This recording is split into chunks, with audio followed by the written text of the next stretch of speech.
18-bölüm. Ошол убакта Ыйсага шакирттери келип, Асман падышачылыгында кимдин жолу улуу болот болду экен? деп сурашты.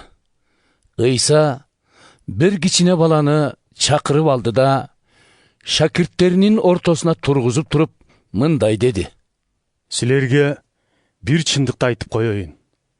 Жан дүйнөңөрдү жаш балдардыкындай кылып өзгөртпөсөңөр, асман падышачылыгына кире албайсыңар. Ким өзүн ушул наристе баладай момун тутса, асман падышачылыгындагы улуу ошол. Ким мен үчүн ушундай баланы кабыл алса, мени кабыл алганы. Кимде ким мага ишенген мына бул кичинекейлердин бирин азгырып, күнөөгө батырса, ал үчүн мойнуна тегирмендин ташы байланып, деңиздин эң терең жерине ыргытылганы оң болмок. Азгырыктардын көптүгүнөн бул дүйнөдөгүлөрдүн шору куруйт. Күнөөгө батырган азгырыктар келбей койбойт.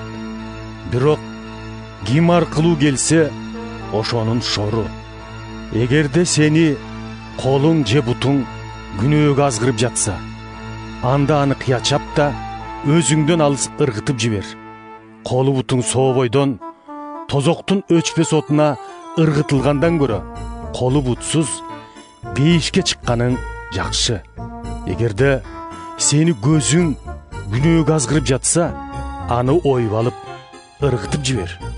Эки көзүң соо тозоктун өчпөс отуна ыргытылгандан көрө, бир көзүң менен бейишке чыкканың жакшы.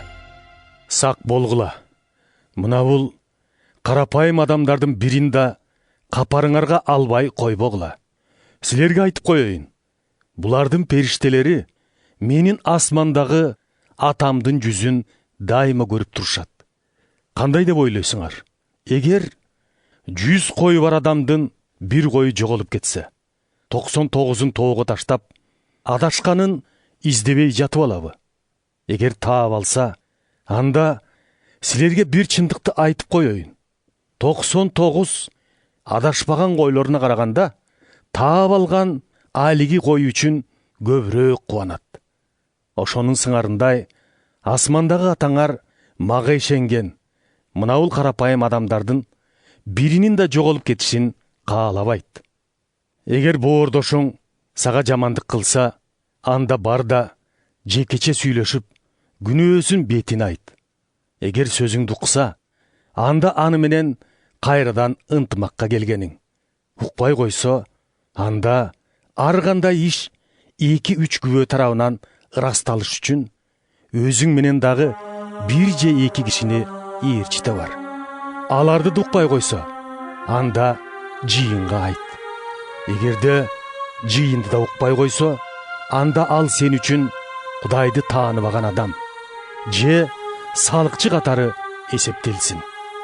Силерге бир чындыкты айтып коеюн.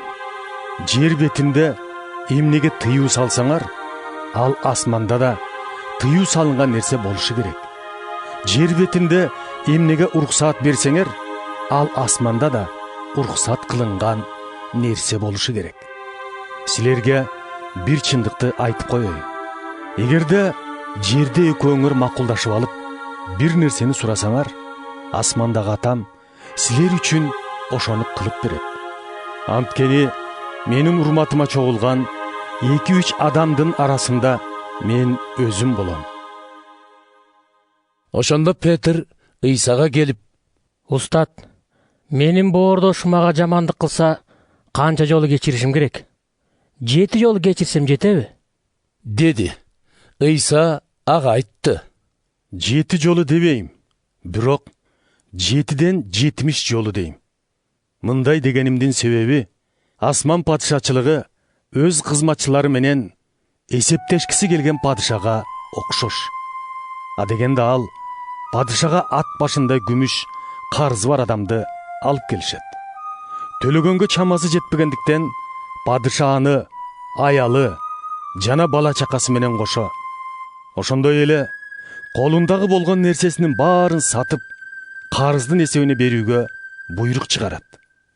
Ал киши падышанын бутуна жыгылып, бир аз күтө туруңуз. Мен сизге баарын кайтарып берем, деп жалынат. Ошондо падышанын боору ооруп, кызматчыны бошотуп, баардык карызын кечип коет.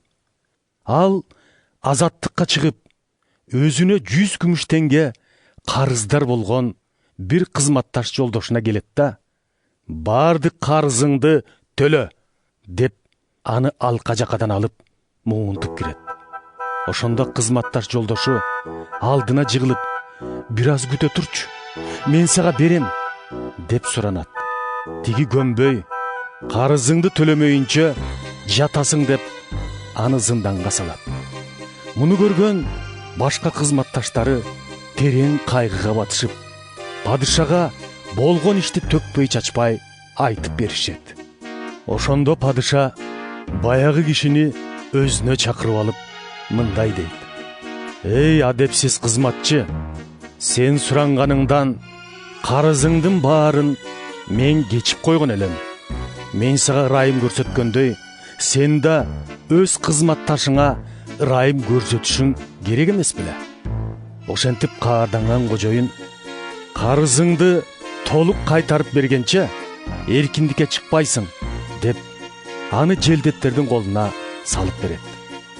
Боордошуңарды чын жүрөктөн кечирбесеңер, асмандагы атам да силердин ар бириңерге жогорудагыдай кылат.